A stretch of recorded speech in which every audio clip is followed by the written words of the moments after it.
All right, and we are back. If you were just joining us, you were listening to This is Cannabis on XRAY FM, the show that takes an insider look at the Oregon cannabis scene. My name is Lee Henderson, and with me in the studio is my guest, Laurie Wolf, the founder of Laurie and Mary Jane, a top-shelf, full-spectrum edibles company located here in Portland. My co-host, Emma Chasen, is off today. She's traveling, but Laurie's here, my dear friend. And so for the second segment, I wanted to just sort of open it up and hear your thoughts on, the state of the industry, what you've seen, where you think it's going, and how you think you're going to continue to fit into it. We both sort of started out roughly the same time. Lots has changed, Like how do you see like all the changes that have happening from sort of the business you're in, which was different than mine? It's been a little disheartening. Mm-hmm.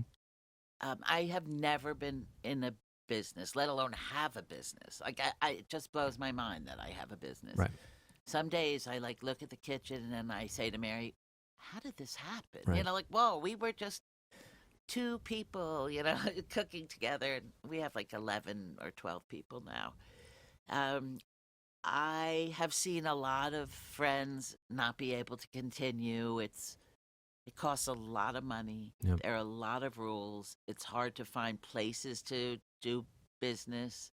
Hard to find rentals. Let's talk about that for a second, because I know that you've had a hellish time over the years with trying to find commercial kitchens that will allow for, and then also sort of be allowed to cook cannabis in, right, or make cannabis edibles products. Like, what has that been like?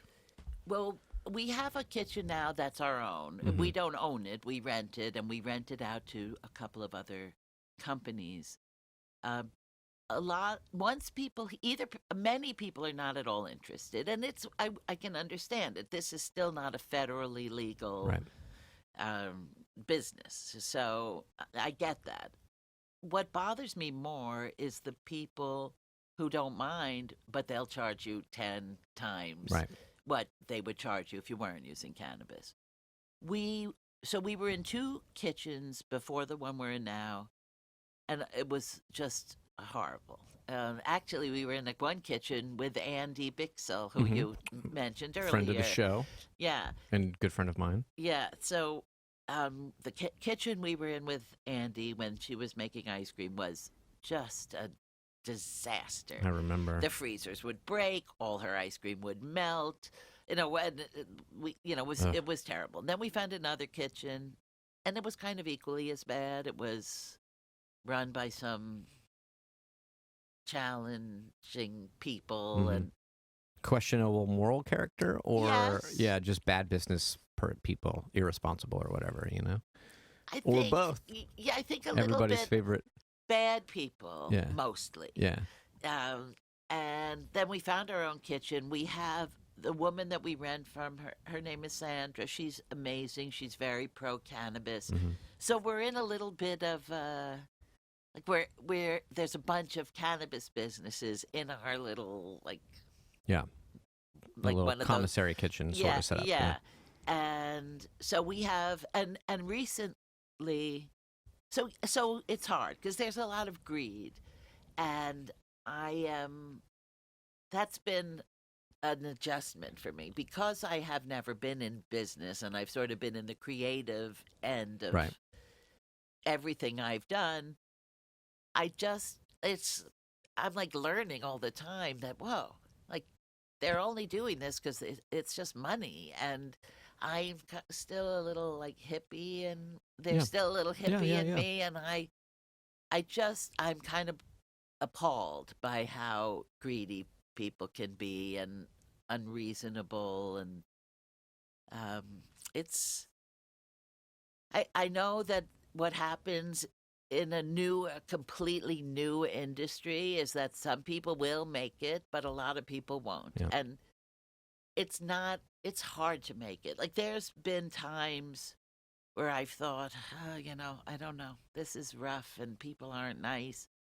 But I'm like, we're too far in, to not keep going. Right. And you're pot committed, as they say, like in poker. And it is rewarding as we grow and we get good feedback, it does feel good. But at the same time, there's always, it's just lots of messed up things happen, and we're trying to comply with all the rules, but there are some challenges, and so it's been hard, it's been disappointing, but it's also been rewarding. Right. Yeah, I mean, I've heard that sentiment basically shared by a lot of people that we've had in here, and it's sort of like, I mean, it's such a crowded space now, Yeah. and it's so costly, Yeah. and prices. I mean, excuse me, like prices for wholesale prices for flour have obviously dropped 70%. Have prices for has that happened to you as well? Like, did you guys start out at an MSRP and now you're way far away from where you started, or has it been even a reasonable sort of decline in prices or uptick in prices? I don't know. I actually have no idea. Definitely now we can buy flour for much less than we used to pay.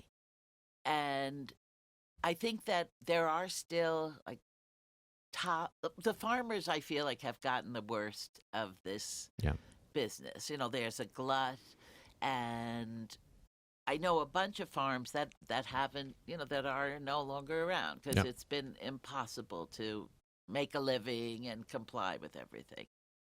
I think so. For us with edibles, we're definitely in the higher price, like as you said, like top shelf. Where kind of we think of it as like a boutique edible company. Yeah, you guys are an artisan enterprise. Yeah, for sure. We have had to drop our prices, and mostly because of the arrival of all these new cheap products that are out more there. Sort of mass produced. Exactly. So I think that will be something we will battle forever. Right. There's always going to be the cheap, like, best bang for your buck. Like, I still hear from dispensaries, there are a lot of people who go in and say, I just want the most potent, cheapest thing I can have. Right. And I think there are less and less of those people, but the availability of those products has made us lower our prices. We have a cookie now that's 10 milligrams. I think out the door it's $5 or $6. Mm-hmm. There are cookies out there that are $5 or $6, and they're 50 milligrams. I don't want to say anything bad about those companies. Sure, of course. But those companies are not focused, I think, on what we're focused on. And there's obviously like two different types of consumers. Absolutely. I mean, those companies are playing to that. Unfortunately, I don't really know anymore because I'm so far away from like the retail part of it. But it's like, what do people like? Predominantly, do people want the 50 milligram cookie? Do they want the more sort of artisanal 10 milligram cookie? The more, I think, reasonable. But I mean, I'm a 2.5 milligram guy, so like I don't mean to sound judgmental when I say that. I hope it doesn't come off that way. Oh, no. But it's like they're just responding. I mean, whether their ingredients are good or their business practices are good, that's separate from like they're just responding to what they think the market is. Or, you know. There is a great demand for that. Something easy, quick. You pop it in your mouth. You get 50 milligrams. You party. Or people, medical people. Right, of course. So that's a different situation. And there's still, I mean, barely, but there's still there are some medical edibles out there. Those are the people who've gotten it the absolute worst. Yeah, it's terrible. Because there are people in chronic pain. A 50 milligram product isn't going to do anything for them, like people who need hundreds. But so there is a lot of competition, a lot of people entering the market with, okay products, but it's not about the quality. It's about the price. At the upper, like the fancier dispensaries, are more interested Right. in having the quality. They have the fancier clients as customers necessarily. But there are some dispensaries who are like, no, we need a 50, Right. and we need it to be out the door at, under $6. So, wow, that seems so cheap. Yeah, and we just don't want to do that. I mean, it's so, yeah, I mean, and then the other part of it, of course, is sort of like when we talk about the competition and we talk about the people that are coming into the space, so many of them are like hyper capitalized. They've got, millions, if not tens of millions of dollars, which I'm not, again, that's not a judgment, but it's just sort of like, it's such a great example, and it's the millionth example of just sort of like, because you guys are a family-owned business, you haven't taken on any investment capital and all that stuff, you know what I mean? Like, you guys are a homegrown, grassroots, but like super professional, high-end, brand or whatever, and it's sort of like, what's gonna, those I've seen, you guys are doing okay, but like I've definitely seen, other friends of mine who, operate along similar sort of under similar circumstances that just can't keep going.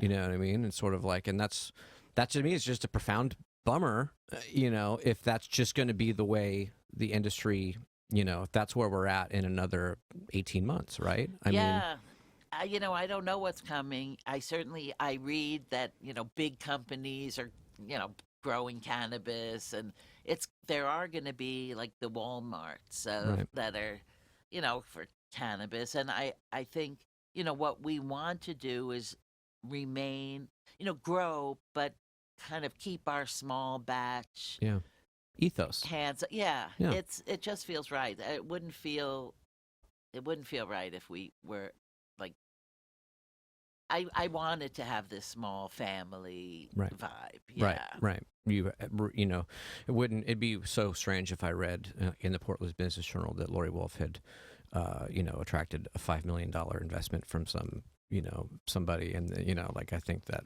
would be the end of that would be the end of your sanity. You know what I mean? Totally. Like, I mean, that's what I mean. And to be like super perfectly clear, like I don't begrudge the people who are coming into the space necessarily, like if they're good actors, and they're like treating farms, well and all that stuff. I mean, I think there's a lot of good that people with,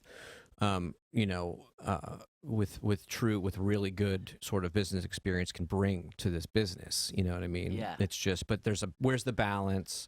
And, also just sort of, again, one of the missions of this show to me was to highlight companies like yours, which are, sort of, Oregon born and bred, and sort of respect a certain amount of craft and, and ethos and all that stuff. You know what I mean? And it's like, it just sort of seems like it just is, it's an unfortunate, byproduct of capitalism that just seems like those types of, more and more I see those types of companies can just no longer do it. Right. Right.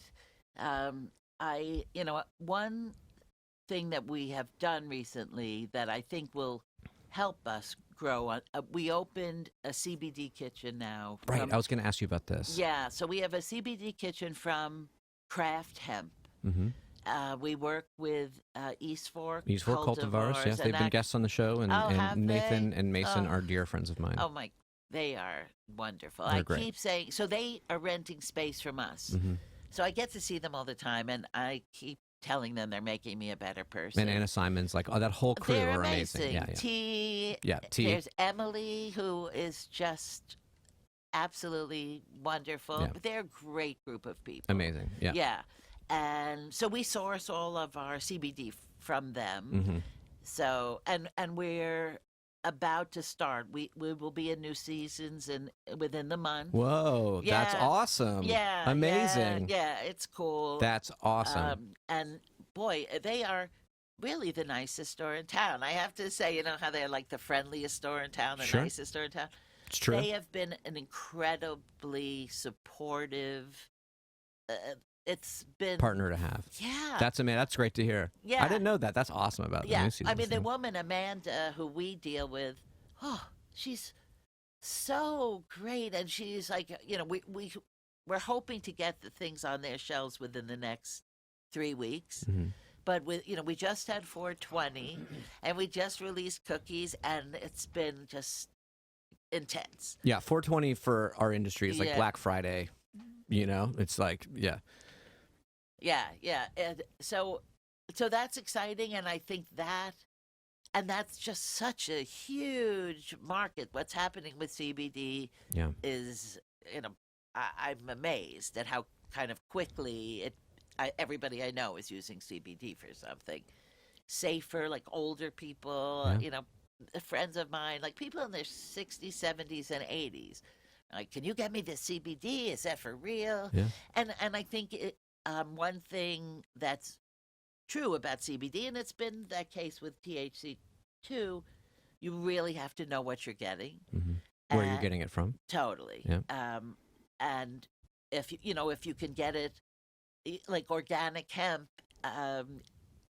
there's a lot of stuff that's been treated with weird chemicals coming in from other countries. Or grown in crazy, on top of a toxic waste site. Yeah, exactly. Right? Yeah. I mean, who knows? So working with East Fork gives us a lot of like confidence. Right. And it's been great. And Mary just loves CBD. Yeah.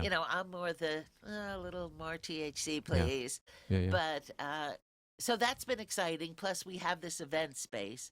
So we're going to do some cooking classes and stoned yoga. We did a stoned yoga a few weeks ago.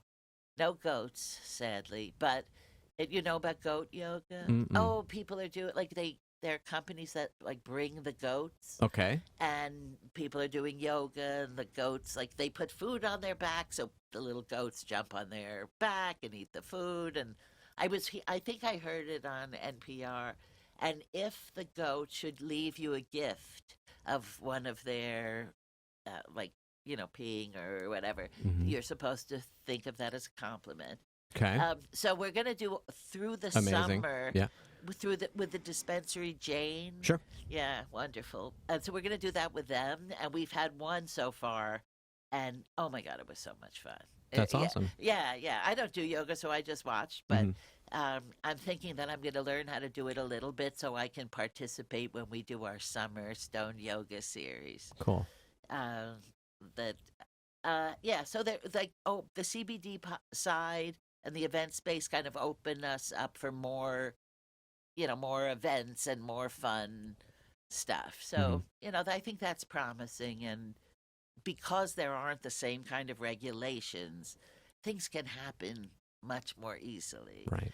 When you design your package, you don't have to send it to the OLCC and 14 wait. different revisions and wait for 6 weeks. So that's fun. So we're growing. We're talking with a company in California, so we may have our products down there soon. I just signed a deal. I'm doing a new book, and that's gonna be great. It's gonna right on. Yeah, so I'm super excited about that. So it's a crazy business. It's a crazy business. What I'm hearing from you though is like diversify, right? Like get into CBD. And then get into events, and then if you can write a book, you know what I mean? And like that's that's it's great. It's great that you're doing that. It's definitely one way to keep it alive, keep the dream alive during this sort of fraught, depressing. Exactly. Yeah. I mean, if things could be so different if we had a different government. I think, and I mean, cannabis is becoming legal either medically or recreationally in many states now. And I think I think that we're getting close to where we're going to have, cannabis is going to be, and I guess that'll have challenges and benefits as well. Yeah. That I feel like we just need to know and embrace that we are not going to be the cheapest and this. We're going to be, a boutique brand that's reliable and delicious, and it's going to be appealing to people who like I don't even know if this is right to say, but I don't think we're like the early 20s necessarily. I think we're the 30s, the 40s, that people who are treating cannabis and edibles as they would wine. Right. And so I don't drink wine. I know nothing about wine, but we would be more not the $80 bottle of wine, but we're not the $7 bottle of wine. Not that there's anything wrong with a $7 bottle of wine. No, I know exactly what you mean. There's just sort of who we are. I mean, there's sort of one of the other, like we've come to Emma and I have sort of come to understand doing this show is sort of like, how do you inspire that sort of spirit of connoisseurship, and sort of that sort of refined, maybe even the word sophisticated is somewhat loaded, but like sort of look at products and in cannabis, which is going to take me to my last question here in a second, like whether it's cannabis flower or it's cannabis flower, or it's cannabis products or whatever, but like how are they different? What defines good, and then what is, and then define good, and then who's doing the good work, rather than, the sort of CBD pills that you buy next to the cash register at a gas station that come from China, you know what I mean? Like, or whatever, right? So it's like, but I mean, you guys are definitely sort of the connoisseurs, should be the connoisseur's pick, or if I can put my thumb on the scale and say that, like, you and among other, I mean, there are a lot of, a lot of incredible companies here, and that's, like, and we've had many of them on, and sort of that was wanting to sort of highlight those, like what's happening here from sort of that level. You guys are at the top of that level. So we have one more question for you. We ask all of our guests at the end of the show a final question, which is, how do you define quality cannabis?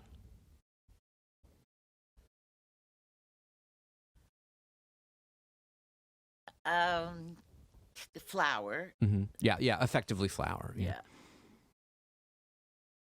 Preferably, like, flower grown with integrity and organic, or as close. I don't even know if cannabis can be classified. Quote unquote organic, yeah. But I know what you mean, yeah. I think that grown by people who have a passion, and it's not about greed, and people really need to know what they're doing.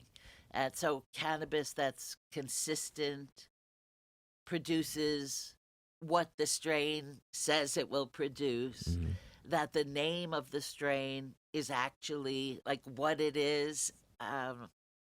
Yesterday we visited a farm, Fresh, Phresh,